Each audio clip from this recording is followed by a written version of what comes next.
Reality Radio Entertainment presents Behind the Curtain with your host, Kathy Barrett.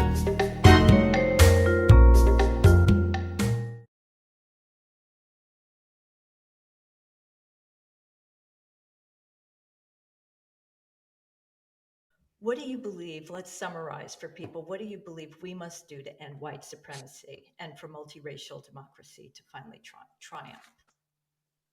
It's a Well, big I mean, question, but I know you can yeah. summarize it. I think I think it's a big question with an answer that's far too complex for this one 54-year-old white guy to have the answer to. But I will say that I think we, in addition to some things I've already mentioned, which is to, really come to terms with history and be honest about it, and to learn to think critically about the messages that we are receiving politically, commercially, and other ways.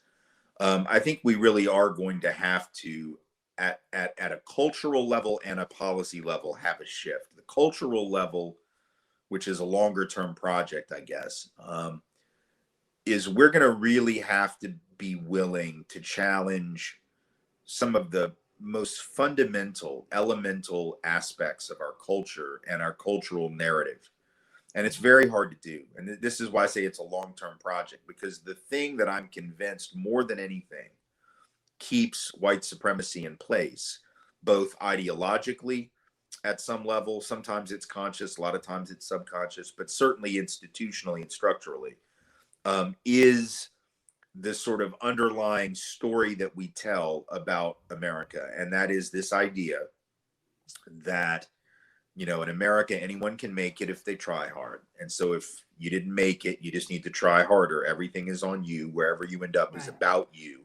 That notion of rugged individualism, of meritocracy, that is the linchpin to me of both racial inequality and economic inequality in this country and gender inequality in this country. Because if I believe that, and that is the narrative, that is the secular gospel, that is Genesis 1:1 in the Bible of America, right? That anybody can make it. Well, if you believe that, and if you're taught that, and you internalize that, and then you look around and you see broad and vast and deep disparities between white and non-white, men and women, rich and poor, your default assumption when you see those disparities is going to be what? Well, it's going to be, I guess these people are just better and smarter and harder working and more moral and make better choices. And these people are worse and they make worse choices, because that is what the Genesis 1:1 of the Bible of America told you to assume. And so I don't think we can ever really fundamentally alter the systemic reality of white supremacy or the mentality of it unless we undermine our faith in that notion of rugged individualism and meritocracy. And it's hard to do. I talk in my book Under the Affluence, which came out in 2015, which is an examination of race and class inequality and how they interact in this country. I talk about that a little bit in my last chapter, about some of the ways that we can begin to break that down. Part of it is because it's hard, right? It's like going into a church on Sunday and like right after the minister or the priest or the preacher gives the sermon, you just sort of jump up in the third row of pews and you're like, it was great, but God doesn't exist, right? So why are we here? Like no one likes you when you say that. They don't invite you back for punch and cookies or whatever they do after church. So in order to do it, I think the only real way is we have to start being humble enough to tell our stories with our colleagues, our friends, our neighbors, our coworkers, about how we got where we are. Because if we're honest about how we got where we are in the world, especially if we've done okay, right? Especially if we've accomplished a little something and we've made a little money and we've got some professional position and prestige, we got to be honest about how that happened, because we all had help. Every one of us had help. Some of that help was connected to race. Some of it was connected to class. Some of it was connected to sex or gender. Some of it was just luck, right? Some of it was just the person you met who walked into your life and gave you an opportunity that if you hadn't met them, your life would have been different. Like we all have got stories like that. And the importance of those stories is they give the lie to the myth of rugged individualism, because what they prove to us is what we know deep down, which is none of us are individuals. All of us humans are social creatures. We're raised in community, starting with our family. We've all had help. None of us were raised on an island by a porpoise, right? We all had help. And so every one of us has been taught language and custom. And even Mhm. if we actually did make quote unquote good choices that helped us succeed, even if we did work hard and have a good work ethic, where did we get that? Probably it was taught to us or it was modeled for us. And if we Right. didn't have that, is that our fault? If I had a parent, my dad was an addict and an alcoholic. So his modeling for me when it came to it was not that great. So now, luckily, I didn't fall into some of those traps. I do have a pretty lousy work ethic because the work ethic thing was modeled. Yeah. I mean, I've written Mhm. 9 books, but if I had a better role model for work ethic, I'd have written 20. Let's just say it that way. Yeah. But seriously, like if so, you can't even, and even if you were genetically like these racists that are like, well, so and so is genetically, even if that were true, and it's absurd to think that Right. there's genetic superiority and inferiority among racial groups. But even if there was something to that, well, how did you earn your genes? Like you didn't, right? It's Mhm. still got nothing to do with you. That's like saying, well, you've got blue eyes, so therefore, or you've got brown eyes, or you've got lactose intolerance. You didn't earn any of these biological, genetic, cultural. You didn't earn any of it. It's Right. it's about stuff that happened over which you had largely no control. So part of it is being humble enough to retell our own story as a way to retell the American story. Because if we could do that, Mm. then we could I step like back that. a little bit from this triumphalism that white people engage in, that men engage in, that rich people engage in, which is, well, I Mhm. worked hard for everything I have. Give me a break. No, you didn't. You might have worked hard, but so did that other person that doesn't have anything. Right. And the Right. vast majority of people in a competitive society have to work hard or they don't survive. So it doesn't mean anything, but our lack of humility keeps us from doing that. So number one, we got to do that, and that's a long-term thing. Yes. On a policy level, look, we have to get serious about really repairing the damage that has been done.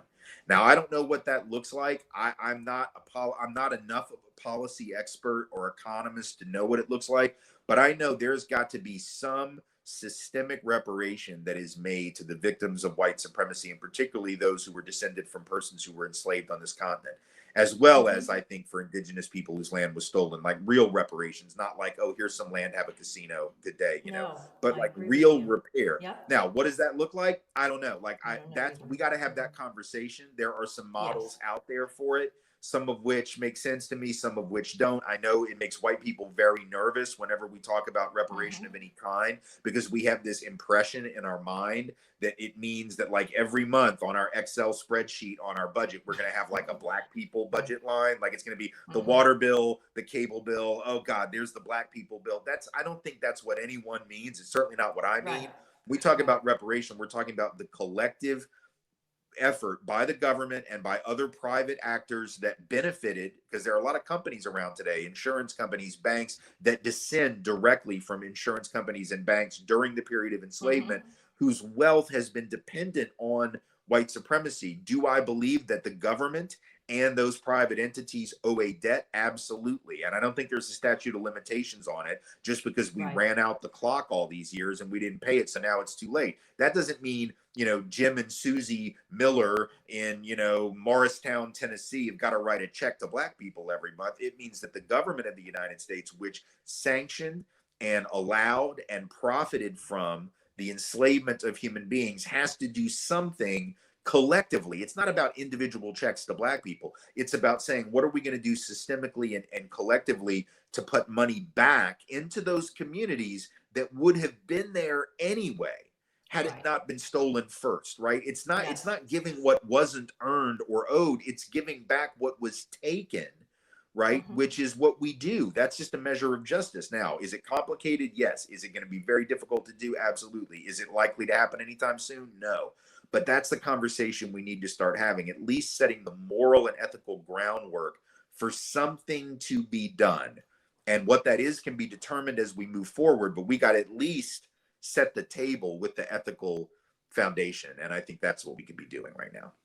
That's brilliant. It shouldn't take this long. Enough is enough already, Right. and I'm feeling it on my end. And I'm not, I have the privilege of living a life and gaining benefit for the color Right. of my skin. I have not had Sure. to endure what Black and Brown and Indigenous people have had to go through. And I want to acknowledge it. I know other people want to acknowledge it. And I agree with you. I think it's brilliant. And I would love to put the spark to get that happening now. I mean, That something, would be yeah, I good. mean, I think a couple of things. I mean, I think something needs to happen quickly, but I think also at the same time, I do want to make very, very clear that the reality is this is a problem that has been around for so incredibly long and is Yeah. so deeply rooted that it's like taking out a stump of a tree, right? Like if the roots are really, really deep, that's going to take a lot longer than if it's a more relatively new sapling True. or you know. That's true. And so in Yeah. a sense, like we've got to understand, and I think Black people have to have this understanding and Indigenous people have this understanding, is that impatience is justified morally and ethically. Impatience is in fact a moral and ethical imperative, but on a practical level, impatience will also kill you because what will happen is you'll burn out trying to get it done. You want to see it so badly. Look, I'm 54. I would very much love to see the end of white supremacy in my lifetime, but I'm not a fool.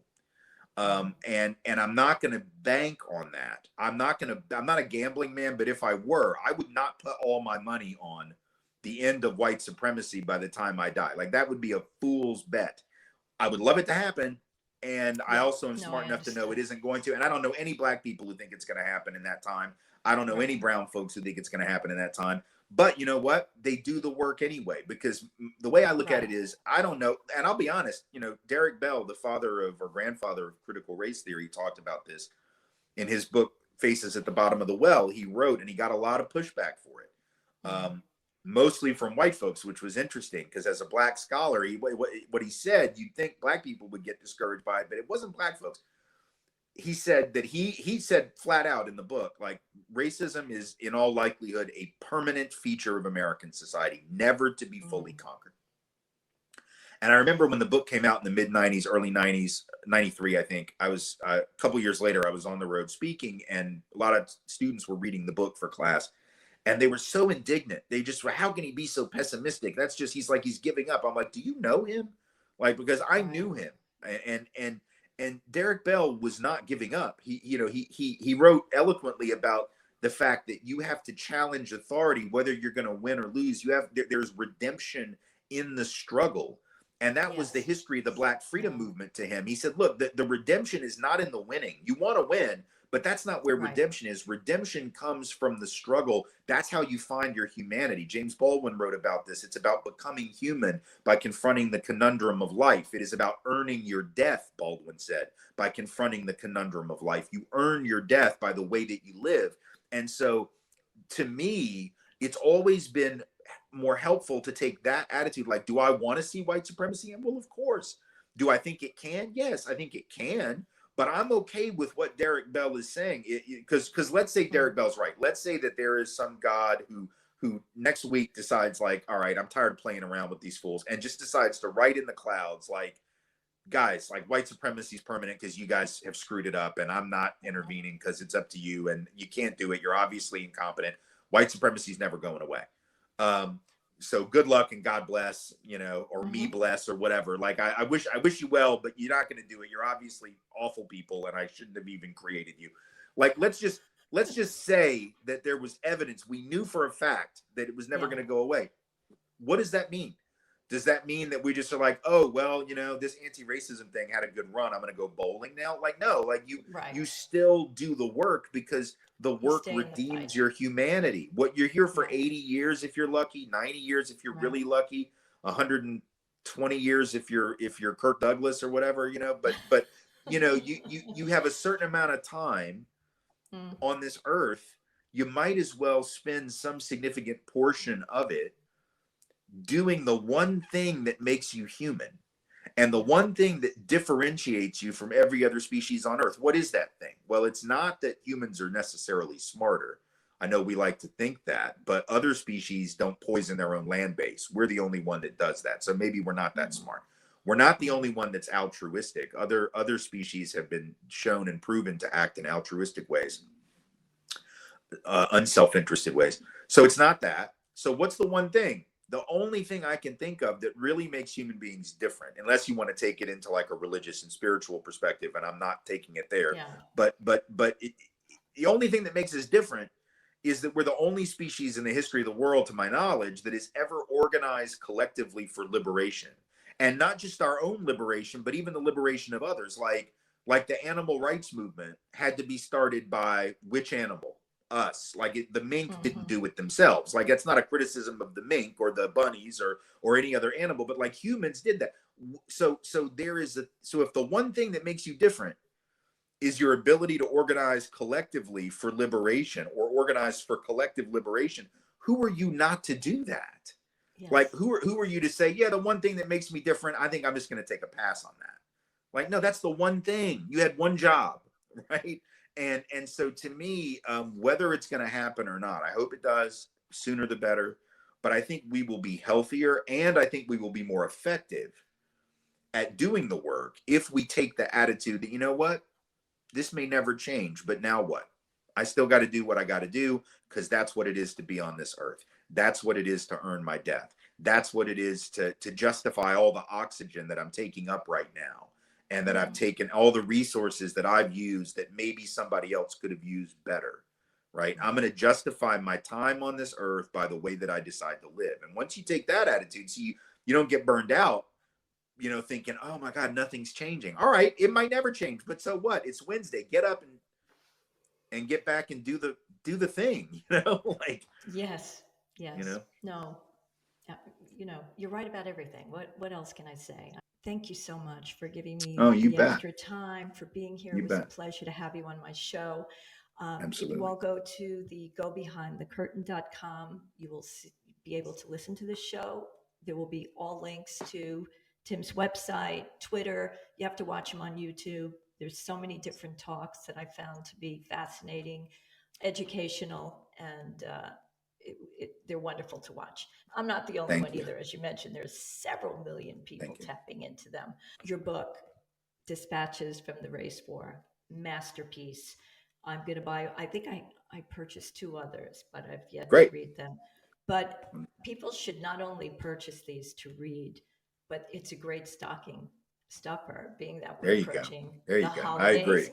I agree. I got 2 kids in college. Buy my books, please. Exactly, because this is a textbook.